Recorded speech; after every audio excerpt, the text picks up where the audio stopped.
YouTube really teaches you very aggressively the whole notion of like, you can't please everybody. Hope that most of the people who don't like it will just go watch someone else instead of telling you that they don't like you. Hi, hello, my name is Allie. I'm an independent graphic designer coming to you from just outside Toronto, and this is my channel where I talk about what I'm knitting, how it's going, and what it's costing me. And today, coming to you from never foreseen location except in some editing alleys, for sure, but coming to you from my couch. Today is a very special day because we're celebrating 10,000 subscribers, which is like, how do that many of you care to listen to me yap about knitting?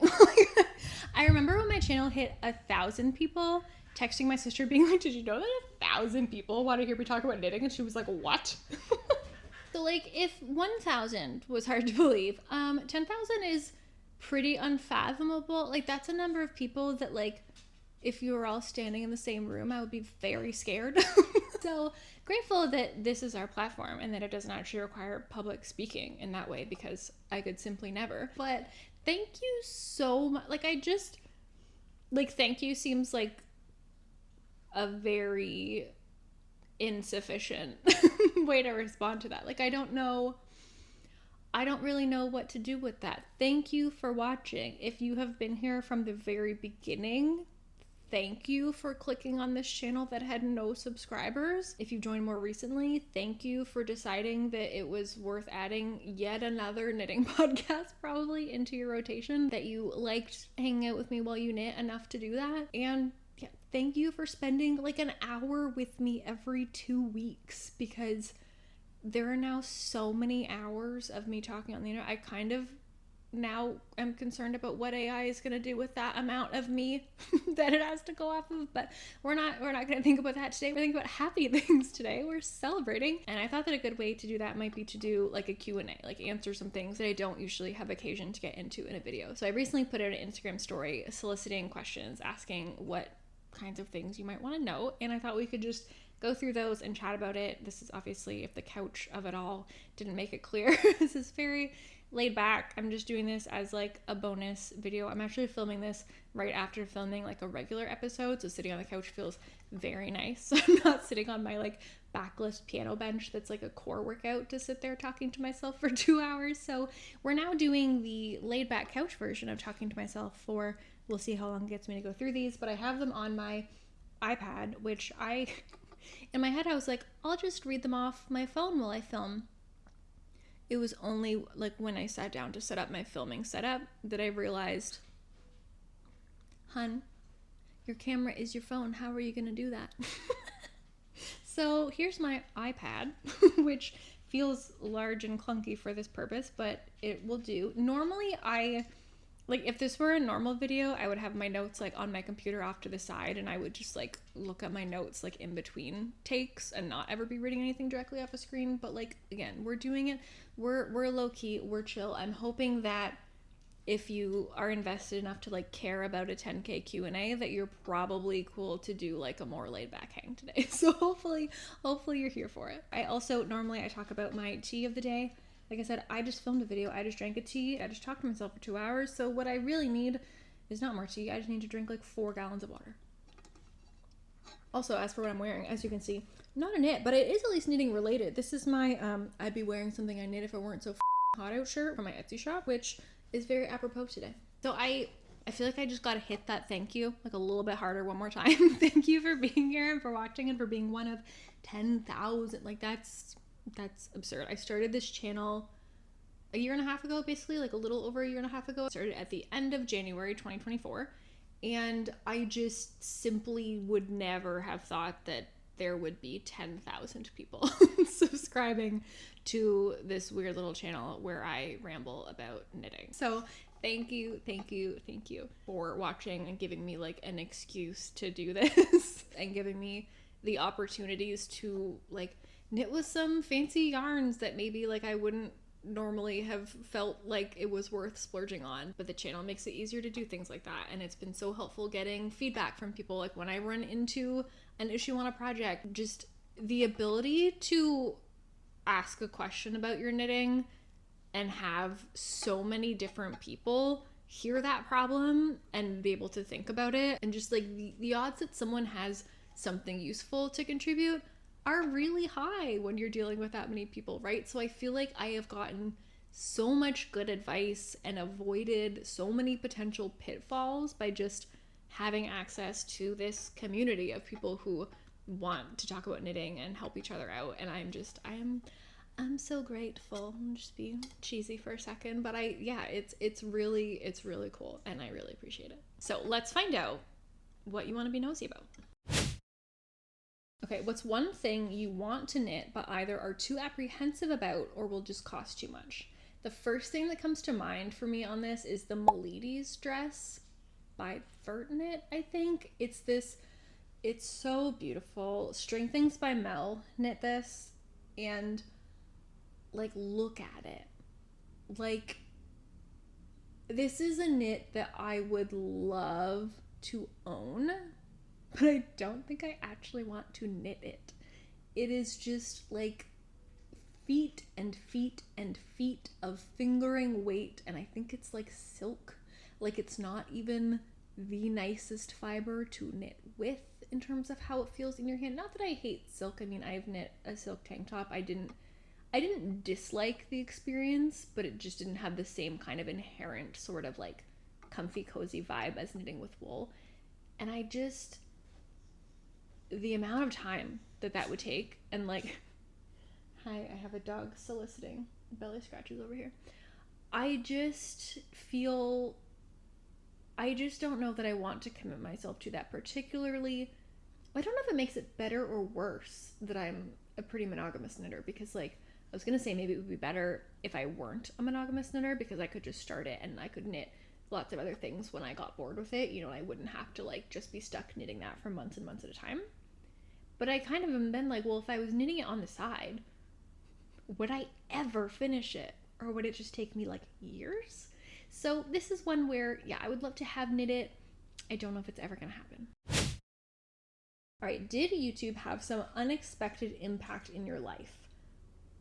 I mean, I feel like I could answer this a lot of different, I mean, I think like yes, but in like many different ways probably. Let me think about this. I mean, I think the biggest unexpected way is just that it has become such a like prominent fixture to me. Like, it has been a high priority. Like, I've been sticking like really consistently to a 2-week upload schedule since I started. I was lucky to start to build like a decent subscriber base like quite quickly, so I was really getting a lot of like positive reinforcement out of the gate that made it easy to keep prioritizing it. So it just kind of became like a big fixture really quickly. There's a dog licks now happening. So I think just in terms of the role that it's had, just as like a big kind of building block that I kind of have to like plan things around, like make sure I have time to film and make sure I have left time for editing and all of those things. So it's just become like a larger part of the sort of foundation of my ongoing schedule than I would have expected. It's definitely had more of a financial impact than I would have expected. Like, the channel started to consistently bring in money every month, which has also definitely shaped, like I said, my yarn spending and things like that. So that's a factor. I think it's also starting to connect me to people who I wouldn't have been connected with otherwise. I imagine it's probably impacted my knitting itself in some way, though I've tried to like minimize the downsides of that. Like, I try to avoid like knitting to a deadline of when I'm filming or anything like that. But I think there's some like inevitable bleed over. I'm trying to think what other kind of impacts it's had. I mean, it does mean that knitting packages can't just arrive at my house anymore. I kind of concluded like, oh, I should probably start using like a P.O. box when I order knitting related things, so that like random people from the internet who might recognize my name from YouTube don't just like suddenly now have my home address.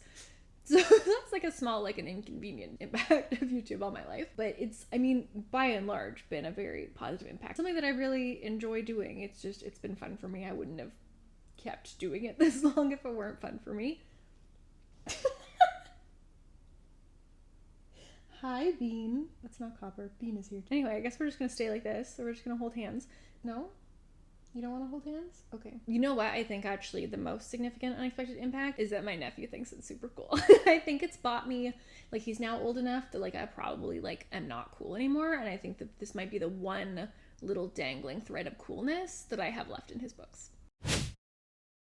Okay, how did you get into knitting? I started knitting at the beginning of 2022 because I was in like a virtual D&D group. Friends of mine had started a D&D group pre-COVID that we've been doing in person, and then obviously because of COVID like became virtual. After doing it virtually for like 2 solid years, I was like, I find it so hard to sit here on this Zoom call for hours and pay attention. Like I can't do it, and then my brain wanders, so I end up like browsing the internet, and then I'm paying like 5% attention to what's going on. And I was like, I feel like I need something I can be doing during these sessions that will keep a little bit of my brain occupied, but not 95% of it, to like keep me a little bit more focused on what's actually going on. And I was thinking about when I was a kid, I used to do latch hooking, which I really enjoyed the process of, especially like while I'm watching a movie or something, much like how I knit today. And so I was kind of like, that would be fun, except latch hooking is just not my style in terms of what it produces. So I was just trying to think of like, what might be something that would kind of fill a similar role as that wouldn't be that, and that I would actually want what I was making. And that was where I came up with the idea of knitting. So then I was like, okay, well, I should go talk to my grandmother, because Grams could definitely teach me how to knit. In fact, she tried once when I was like 12, and I just had absolutely no patience for it, and it did not stick. So we tried again, and this time it stuck. And I did find it useful for getting through D&D sessions. I did start enjoying them much more. It's still not really like my thing. Like, I'm not in a D&D group anymore. I'm just very like, I'm not good at the role-playing side of it, and also I think there's just like a genre savvy that I lack. Like, I've never been a gamer, like, of the sort of like video games you would play that would be kind of similar to the sorts of quests and things like that you'd be doing in D&D. So I just kind of often felt like, you know, when you'd like enter a space and like, it's like, okay, what do you want to do? I'm always like, I don't know. Like, my friends who would like play like fantasy video games, they would know, like, oh, we should ask like, oh, are there any like treasure chests or any, like, you kind of, you know, the sort of tropes of like what might be in this kind of place and what might you need to do with them. And I just don't have any of that, and it's just not really my, like, I love to read, but I'm not a fantasy reader either. And so just the whole like fantasy world and structure just doesn't really land for me. Like, I can just never quite get into it. So it was something that I enjoyed doing for a while with friends, but it just didn't stick for me. All right, how do you organize your notes on your projects? I used to use Ravelry really diligently before I started YouTube, and I think I then kind of ran into this issue where it just felt sort of redundant to be doing it in both places. But now I've been missing the ability to go back to Ravelry, so I would like to go back to using that, I think, more consistently, like as I'm going through a project. But really the main way that I organize notes right now is that I do it kind of in preparation for filming my episodes. And what I will usually do is I just have a note on my phone that I just kind of like dump thoughts into and like don't try to organize them, just so it's just kind of a catch-all, so it's very easy for me to put them there. And then when I'm getting ready to record, I will go through them and sort of sort them into some sort of outline that makes sense for the video, like breaking them out into different projects or just different segments of the project and like what order it makes sense to talk about things in and things like that. So my notes are more organized based on recording, and I haven't really been going back and putting those into Ravelry in any significant way, but I'm currently feeling like I kind of want to start doing that again, because it is just nice to have a written record and to not have to like go watch my own videos again when I'm just trying to find the answer to like a very simple, like, what did I do to modify this? Okay, how much time do you actually spend knitting in a week? This is really hard to answer. Like, it depends a lot, but also like how much time do I knit in a week? Probably in the average week, there would be some days where I don't knit at all. Like, there might be like 1 or 2 days. And now granted, my preference would be to knit at least a little bit every day, but there are just some days where it just doesn't happen. Or when I'm kind of in the middle of complicated things, if I only have half an hour, I won't bother picking it up. So I definitely knit more in a week where If it's just like knit the body in the round for the next 10 inches, like I'm gonna be knitting probably more on an average day than when I'm at a more fiddly part of a project. But I would say that probably like 3 times a week I might do like a couple hours of knitting in an evening, or even like if I have an evening where I don't have to go do anything and I can just knit for like 4 hours. I do really like to do that. It just doesn't always happen. I would guess like maybe like 6 to 12 hours depending on the week, like Monday to Friday. And then weekends also would vary a lot because like I might be out and about all day on the weekend and get like no knitting time at all, or I might be knitting for like 8 hours. I might just be like binge watching The Ultimatum Queer Love and knitting all day long. So it really depends. It would probably be a very rare week that I would knit less than 10 hours, and it would be a really good knitting week if I knit like 20 hours, I think. I don't, part of me is like, I should track that and find out, but I think it's one of those things that's, it's really hard to track because like, when do I start and stop that timer? Like, do I have to stop the timer every time I like stop knitting for 10 minutes because I end up like in a conversation or going to like prepare a snack, or you know, it's like, because knitting is often going on concurrently with other things, the idea of tracking it is very complicated to me as far as like what counts and what doesn't. Okay, where is your favorite place to knit? Here.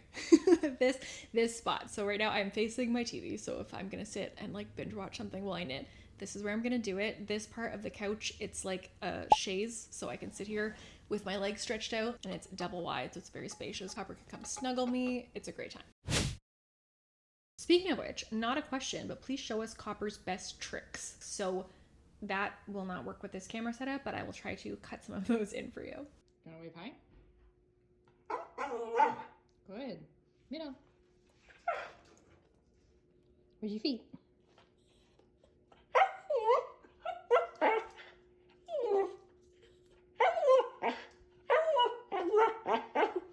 Good, bag. Back up. Sit. Bridge. Sit. Bang. Good. Are you embarrassed? Good. In your spot.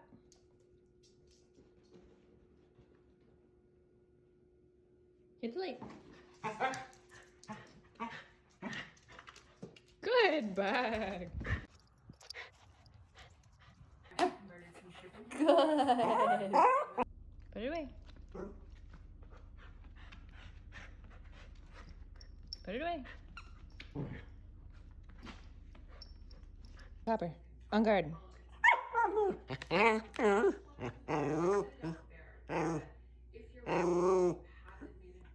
Good.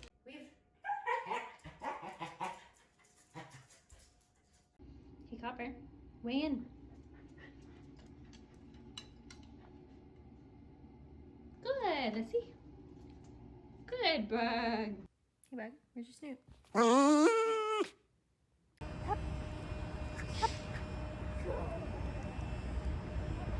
Copper, play.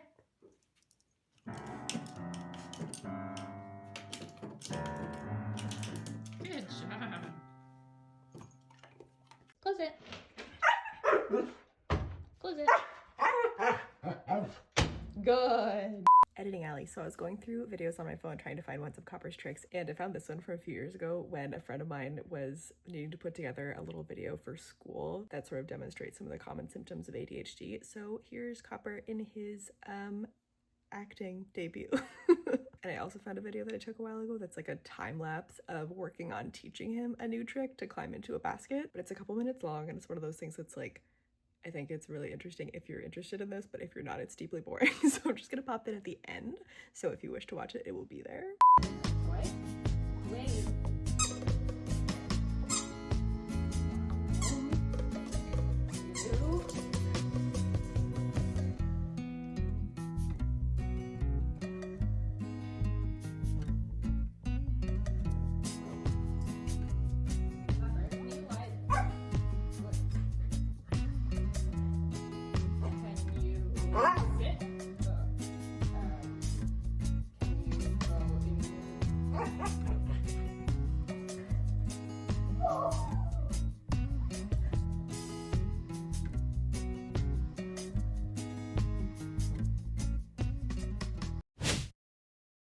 Okay, how did you get into knitting and what has it taught you?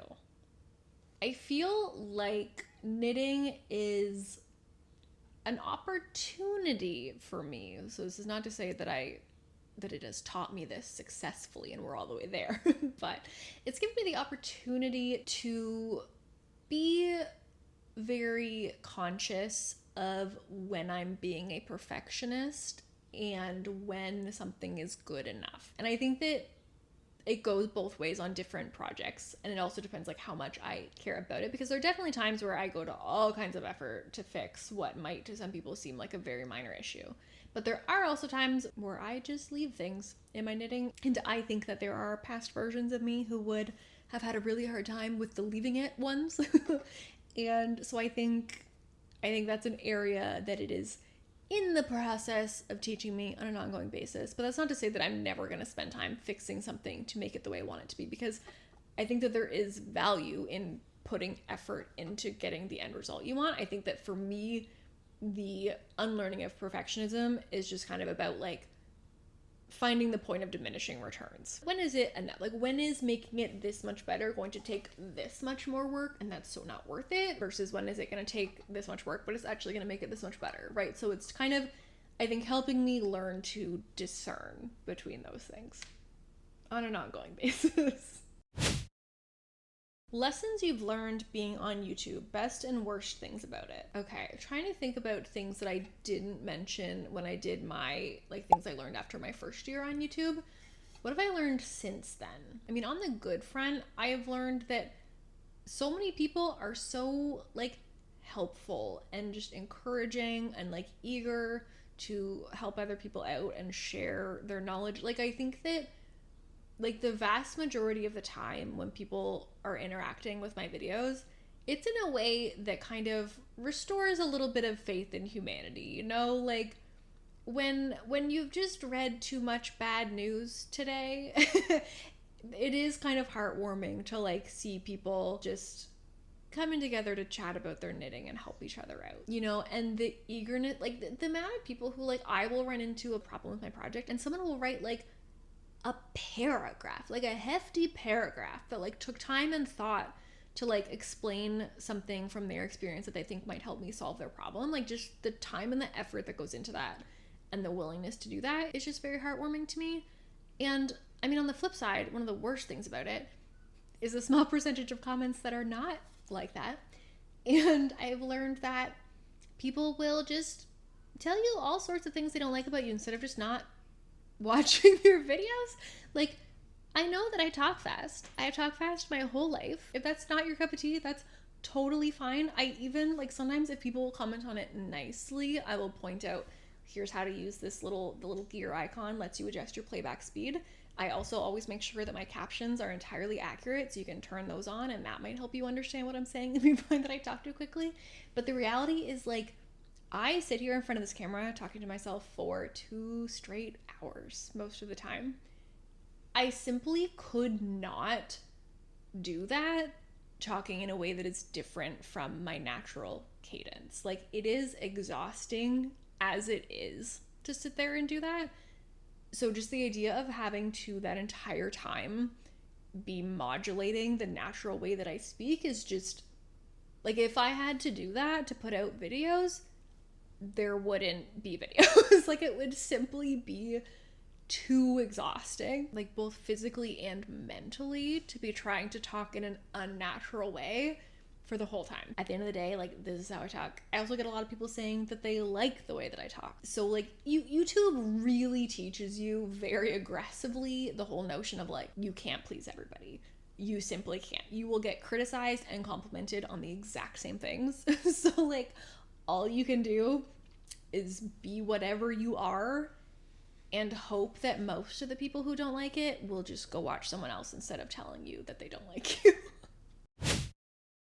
Okay, most comfortable sweater yarn.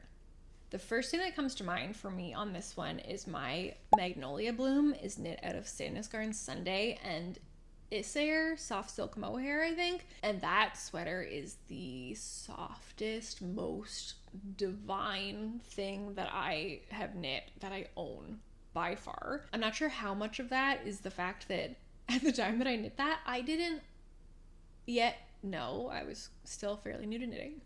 I didn't know that you could adjust your gauge by adjusting your needle size. So when my gauge was coming out too tiny, I thought I just needed to like add more strands of yarn. I thought that was the only way to fix it. So I think that according to the pattern, I was supposed to use like 2 strands of the Sunday and 1 strand of the mohair. Ended up knitting it with 3 strands of Sunday and 3 strands of soft silk mohair. So first of all, that was a very expensive sweater. Second of all, it's so like plush and cozy. Like that mohair is so much softer than any other mohair I've ever used. Like I don't find mohair itchy like as a rule, but it is so much further from any realm of possible itch than any other mohair that I've used. Okay, what do you do with your leftover yarn? I put them in a bin, and I have yet to do anything with that bin. So far I've been collecting my scraps in hopes of finding a way to use them in something at some point. But I am as stated in my controversial knitting opinions, I have a hard time with most scrappy projects. I find they tend to be kind of ugly, which makes me think that I probably need a fairly extensive scrap collection before I will be able to kind of cobble together combinations that I really like. Because, do you mind? Because, yeah, I don't want to do just kind of like a hodgepodge of like whatever I happen to have. Like I think the odds of that turning into something I really like are not very high. So for now we're just accumulating. I do also keep, when I just like snip off like little ends of yarn, so like not like a small scrap ball I could ever do anything with, but just literally like when I weave in my ends and then just trim the excess, I collect all of those. I have like a drawstring bag full of those that I imagine that I will at some point use as stuffing in something. Like if I at some point knit like a throw pillow or something, I figure I can use these scraps inside of that. Oh, I have actually, rewind on what I would want to do with leftover yarn. I have had the thought that I might want to try making like wool dryer balls with them. That might be something where like I really don't care what they look like, and that might be a good use of scrap yarn. That's something that's kind of rolling around in my head. Okay, favorite weight of yarn to knit with. I think that a DK weight is probably my favorite weight to knit at, and that just tends to be a gauge that I find I just tend to be comfortable working at that gauge for long periods of time. I don't tend to run into hand pain or even just like hand awareness, when you just kind of like start to become a little bit too aware of what you're doing. I find that the 4.5 millimeter needle just tends to feel comfortable for me to work at for extended periods of time. I can just, if I want to spend a weekend binge watching a whole Netflix show and knitting and just like full cocoon relax, I can usually do that at that weight as long as I'm not doing a lot of like tight cabling or anything and feel comfortable doing it. And I think it's also just a pretty practical weight for me to wear most of the time. Like when I was starting knitting and knit some bulkier things, those sweaters don't see quite as much use. I mean, the aforementioned Santaskar and Sunday and a Sayer silk mohair sweater, stunning, so soft, so cozy, but also so prone to overheating if it's not cold enough.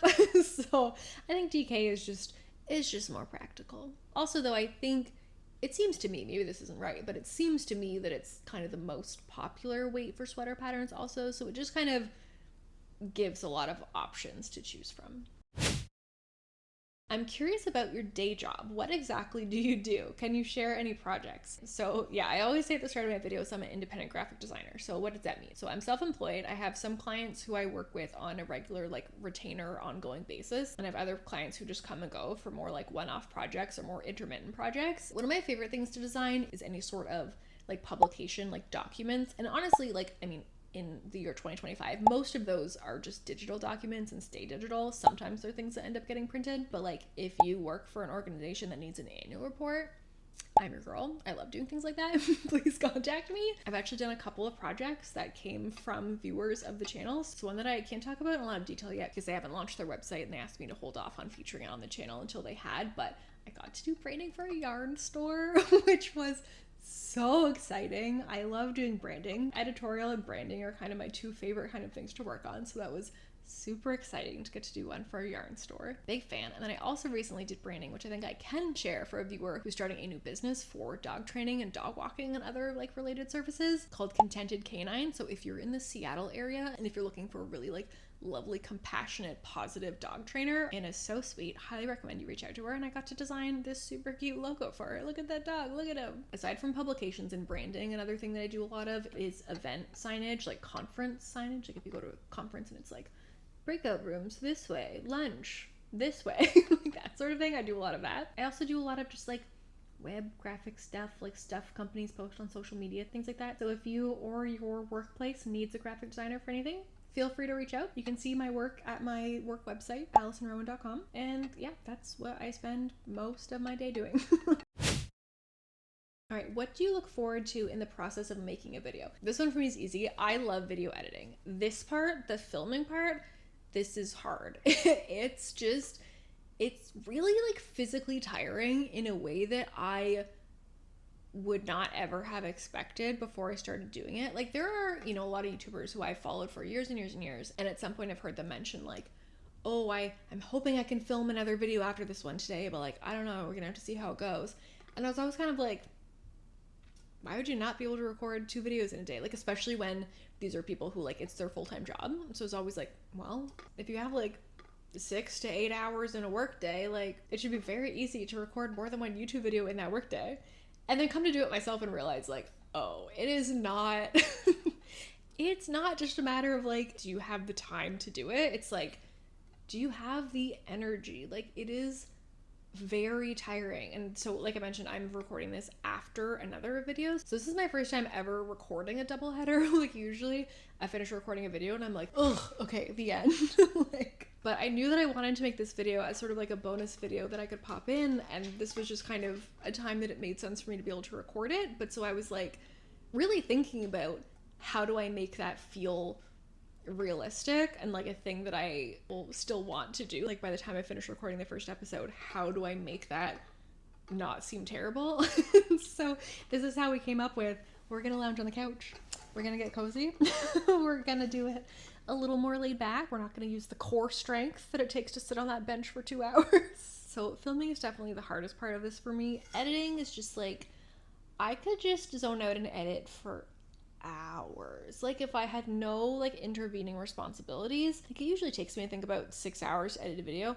I would just do it all in one sitting. And in fact, like the day that I made my very first YouTube video, that's what I did. I filmed, edited, and posted all in one day, which I have never done that since. Usually my schedule doesn't like allow that to happen, but it's just such a like trance kind of thing for me. I could just edit forever. All right, what's a popular pattern that you have no interest in knitting? I mean, so many. Like I'm just so picky that like most patterns I see, I have no interest in knitting, honestly. I think that there are so many new patterns that come out that are just like, and I want to be clear, this is not a dig on this, like we're going to circle around. But so the first part of this is there are so many new patterns that come out that are just like a slightly different take on a very basic, very classic sweater. I am very happy that those patterns exist. Here's where we're going to circle around, because when I am actively seeking out a pattern, like when I have it in my head of like, oh, I want to knit a sweater that's like this, but I think I kind of like this pattern, but I think I would like it better if it was a v-neck, or I think I would like it better if it had like a double knit edge, or, just when I sometimes I will get very into the nitty gritty, like I will picture a very specific sweater, and then I'm going through applying Ravelry filters like a madwoman to try to find that exact pattern, right? So like when I'm in that kind of mode, I'm so grateful that designers are constantly releasing slightly different versions of basic classic sweaters, right? Because it increases the odds that I will find one that is exactly what I'm looking for. So I value their existence. But when they are released by like big designers who, a lot of people will just kind of want to knit like everything that designer puts out, that is always kind of confusing to me, because like Again, if I were seeking out this very specific kind of sweater, fantastic. I know it'll be a good knit. It's what I'm looking for. Perfect. I will happily buy and knit that pattern. But I am confused when a billion people just like flock to knit it immediately with excitement. So just any time that a new, really basic sweater kind of is suddenly everywhere, most of the time I have no interest in knitting it because it's just a plain boring sweater, and it's not until I get some specific idea in my head of, oh, this is my current dream sweater and this is exactly what I want, that I would then go looking for and be excited to find a pattern like that, if that makes sense. And then kind of a different angle to this is the tension between the types of things that I think would be fun and interesting to knit and that I would enjoy looking at while I'm knitting them versus things I actually want to wear. I've kind of run into this issue where I've realized that lace work appeals. Like I often see people's lace work and I'm like, oh, that's so pretty, and I have knit a few lace things and I know I enjoy knitting them, and they're just not really my style almost all the time. And so that's sort of it's like I have interest in theory of knitting them, but then when I actually think about what I actually want as my like end product, then I lose interest in knitting it because I like picture it on myself and I'm like, oh, that's so not my style though. So that's the sort of thing that like maybe I need to kind of lean into if I want to do a gift knit, take the opportunity to do lace work. I don't know, but that's like a very different version of this. It's the patterns where like I love them and like my eyeballs gravitate toward them, but then I lose interest when I actually try to like map it onto my actual life. All right, one last question. Does focusing on the cost of your knitting enhance or diminish your enjoyment of it? This is a good question. So it feels like a very neutral thing for me in terms of like the impact on my actual knitting. It more to me feels like just a little like spin-off hobby, just in that I just am a person who likes numbers and data and stats. Like I have been tracking my wardrobe, what I wear, the cost per wear of those things for long before I ever started knitting. Like I have been using Stylebook for a decade at this point, I think. So for me, it's more just like a bonus point of interest and just a way that my knitting can feed into this other thing that I enjoy doing, which is just having fun stats about things, and out of that kind of getting a little bit of insight into my wardrobe and like what will help me to build that wardrobe in ways that make more sense in my life than if I were just sort of doing it more ad hoc, just based on like, oh my god, what's jumping out to me in the store at this moment. Like it is very useful, I have found, in constructing a broader wardrobe to have a sense of what kind of things you wear and what you don't, because you can kind of start connecting dots and seeing like, oh, the things that I tend to enjoy the longest, keep in my wardrobe the longest, find exciting the longest, and feel new the longest, even if you realize like, oh, I've actually had this for like 10 years and I still for some reason think of this as like my shiny new dress. Like, oh, one thing that most of these things have in common is that they're made of natural fibers, so they tend to hold up well and hold their shape. Or maybe they're things that felt like special enough that I was scared to put them in the dryer, and turns out clothes that don't go through the dryer tend to stay nicer looking for longer. And so just these little sort of different lessons that I find you can learn by tracking your wardrobe, especially if you keep doing it for long enough that you start having real like longevity data. It's very interesting. I feel like it's made me a much better shopper. It's prevented me from buying a lot of things that I might have otherwise. It's very easy for me to be in a store and like something and be like, but do I actually have anything that I like that would go with this? And I can like pull my app up right there and be like, yeah, there's like one thing I own that I would wear this with. And I know that with that limitation, I just wouldn't wear this very often. It would feel very boring to always be wearing it the same way. It's just, it makes it easier to talk yourself out of things. I think you make better informed decisions. And so I think that focusing on the cost of my knitting is more just sort of an extension of that. And I can't really think of a time I've ever talked myself out of knitting a project, out of what I wanted to knit it with. It more just allows me to do that with like my eyes wide open and making decisions after that kind of based off of that, right? Like, did I feel like that was worth it? Do I feel like I got my money's worth in whatever way I'm looking to have, right? Like, it's not that I'm expecting every knit to get to like a 50-cent cost per wear, but more just like, okay, this one's hovering at a $10 cost per wear. Does that feel worth it? Like, do I like it enough that if I were to get dressed every day and someone was like, okay, that'll be $10, I'd be like, yeah, all right. You know? So I think it's just an interesting frame for me to be able to apply to it. It's more just sort of like a curiosity. I don't think there's really any way that it's diminished things for me, other than like perhaps making me feel like a little bit self-conscious when I say these things on YouTube. But I also think that that's part of what made me want to include this in my videos in the first place, in talking about what my projects cost, because I just feel like people are knitting expensive projects on YouTube all the time and just not mentioning it. Like, it's not that I'm spending way more than other knitting podcasters. It's just that a lot of the knitting podcasters who are also spending equal or more money just aren't saying it out loud. So you're just not noticing it as much. But I am just always in favor of realism and transparency. Like, I just don't really see a downside to it. So for me, it's a net positive for sure. All right, that is all the questions that I had submitted. So if you sent one of these in, thank you so much. I hope that I did it justice. And yeah, just one more big thank you for being here. Like I say at the end of every video, like, thank you so much for coming to knit with me. But like, truly, what a weird thing that I just like sat down and turned on a camera one day and yapped about knitting. And then it just happened that you were like, you know what? I like that yapping. Sign me up. Sign me up to do this every other week for an hour. And then multiply that series of events by 10,000. Like, that's wild. I truly cannot fully wrap my brain around that. And so if I am perhaps unable to fully grasp it, I am, however, fully grateful. So one more time, thank you so much for coming to knit with me. Really mean it.